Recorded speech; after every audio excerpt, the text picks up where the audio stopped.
Hello दोस्तों, आज मैं आपके लिए एक कोरियन ड्रामा लेकर आया हूँ। मैं उम्मीद करता हूँ आपको ये बहुत ही पसंद आएगा और ये मेरे भी one of the favourite dramas में से एक है। क्या हो अगर कोई 13 साल बाद कोमा से उठे, उसका क्या रिएक्शन होगा?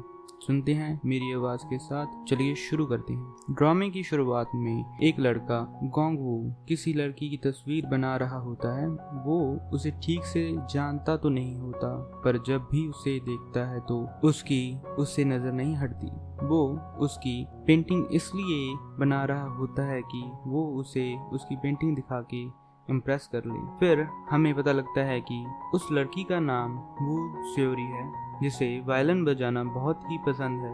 पर उस लड़के को गलतफहमी हो जाती है कि उस लड़की का नाम स्यूमी है। उसके बाद एक दिन वो स्योरी को ब्रिज पर चांद को देखते हुए देखता है और वो उसके कोट पर सुमी लिखा हुआ देखता है, जिससे उसे यकीन हो जाता है कि वो सुमी ही है। अगले दिन स्योरी अपनी ही धुन में भागती जा रही होती है। उसकी फ्रेंड जिसका नाम सुमी है वो उसे गिरने से बचाती है और हमें पता चलता है कि स्योरी ने कल गलती से उसका कोट ही पहना होता है। उन दोनों की बातों से हमें पता चलता है कि स्योरी को किसी जर्मन कॉलेज में एडमिशन मिलने वाला है।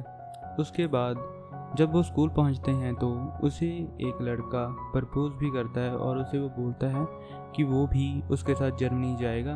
पर वो लड़का बहुत ही नालायक होता है, जिसको उसके टीचर उसका कान पकड़कर अपने साथ ले जाते हैं। अगले सीन में हमें वू को बस में बैठा हुआ दिखाते हैं और उसे कोई बुलाता है। जब वो उधर देखता है तो उसे पता लगता है कि ये तो श्योरी ही है और वो उसे कहीं का एड्रेस पूछ रही होती है और वो उसे बताता है कि तुम गलत बस पर चढ़ गई हो और तुम नेक्स्ट स्टेशन से बस चेंज कर लेना। पर फिर वो सोचता है कि आज मैं इसे अपने दिल की बात बता ही देता हूँ। पहले तो वो झिझकता है, फिर वो हिम्मत कर उठकर उसके पास जाता है और उसे बोलता है कि तुम इस स्टेशन पर मत उतरना, ये तुम्हारी डेस्टिनेशन से दूर पड़ेगा।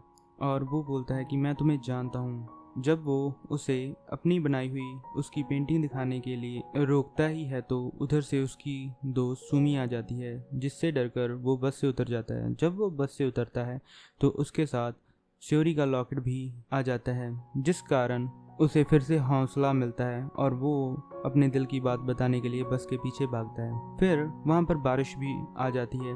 तभी हमें दिखाया जाता है कि श्योरी की बस के पास से एक ट्रक गुजरता है, जिसके पीछे कुछ टायर्स पड़े होते हैं जो कि अच्छे से बंधे नहीं होते।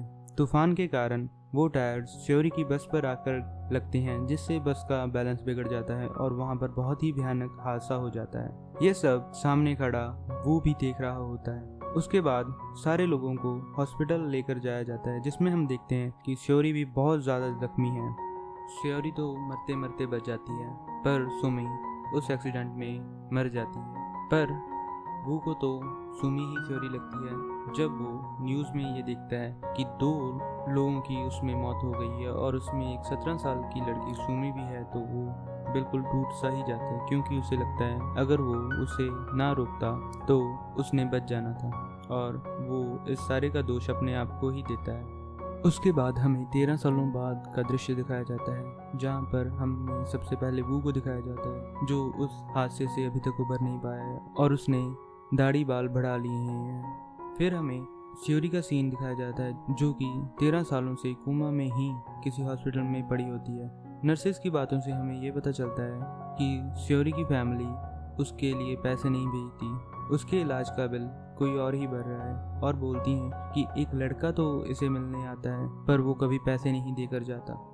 फिर 13 सालों बाद श्योरी को होश आ जाता है। उसे तो लगता है कि जैसे वो एक्सीडेंट कल ही हुआ हो और वो अपने आप को 17 साल की ही मान रही होती है।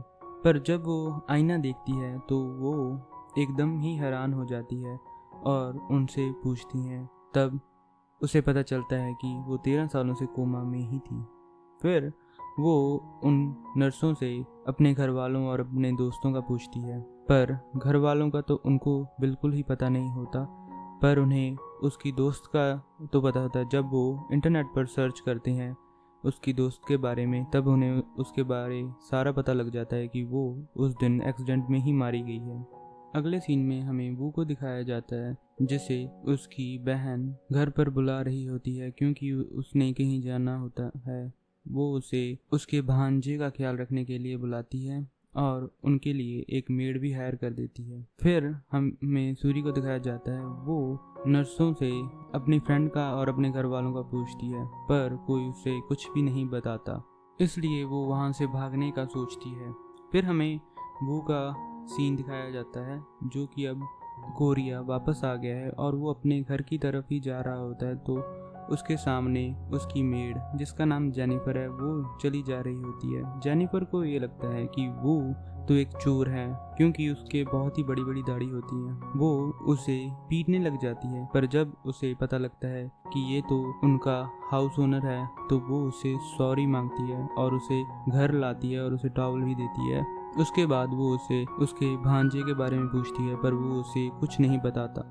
फिर वो घर से बाहर आ जाता है और अपने कानों में हेडफोन लगाकर अपने ऑफिस की तरफ चल पड़ता है और उधर श्योरी भी हॉस्पिटल से भाग आती है। जब वो बाहर आती है तो सब कुछ बदल जाता है क्योंकि 13 साल पहले तो वहाँ पर छोटे छोटे घर थे पर अब वहाँ पर बहुत बड़ी बड़ी बिल्डिंग्स हैं। फिर एक जगह वो और श्योरी टकराते तो हैं पर श्योरी को वो चोर ही लगता है क्योंकि वो की एक आदत होती है, वो जहाँ कहीं भी जाता है वहाँ पर वो कभी बेंच का कभी किसी चीज़ का माप लेने लग जाता है क्योंकि वो उनके छोटे छोटे मॉडल बनाता है। जब वो दोनों टकराते हैं तो वहाँ पर एक लड़की होती है, उसे गलतफहमी हो जाती है और वो उसे पीटने लग जाती है और श्योरी भी ये सब देखकर वहाँ से गुजर जाती है। फिर वू की बॉस वहाँ पर आके उसे बचाती है। वू की बॉस उसे बाद में डांट भी लगाती है कि तुम ऐसा मत किया करो पर वो किसी की बिल्कुल भी नहीं सुनता। उधर श्योरी भी अपने अंकल के घर पहुँच जाती है और हमें पता चलता है ये तो वू का ही घर है।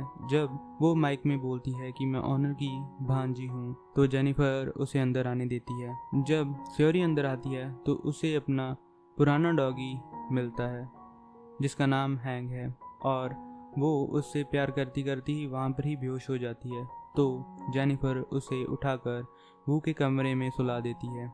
फिर हमें वू के भांजे चैन का सीन दिखाई देता है जो कि अपने दोस्तों के साथ मज़े करता हुआ घर को वापस आ रहा होता है पर वो देखता है कि एक छोटे से चूजे की जान खतरे में है तो वह जल्दी जल्दी उसे बचा लेता है और उसे भी अपने साथ लेकर घर की तरफ चल पड़ता है। फिर वो भी घर आ जाता है। जब वो जेनिफर से अपने भांजे के बारे में पूछता है तो वो उसे कहती है कि मैंने उसे आपके कमरे में सुला दिया।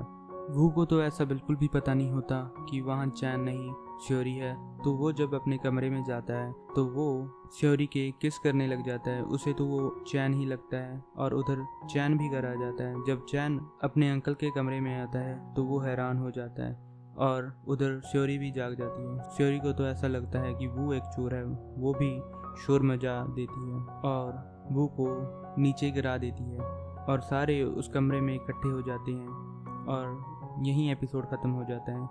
अब मिलते हैं अगले एपिसोड में। अगर आपने यहाँ तक मेरी एक्सप्लेनेशन सुनी है तो मैं उम्मीद करता हूँ कि आपको मेरी एक्सप्लेनेशन अच्छी लगी होगी। प्लीज़ इस चैनल को लाइक और सब्सक्राइब ज़रूर कर देना, इससे हमारी बहुत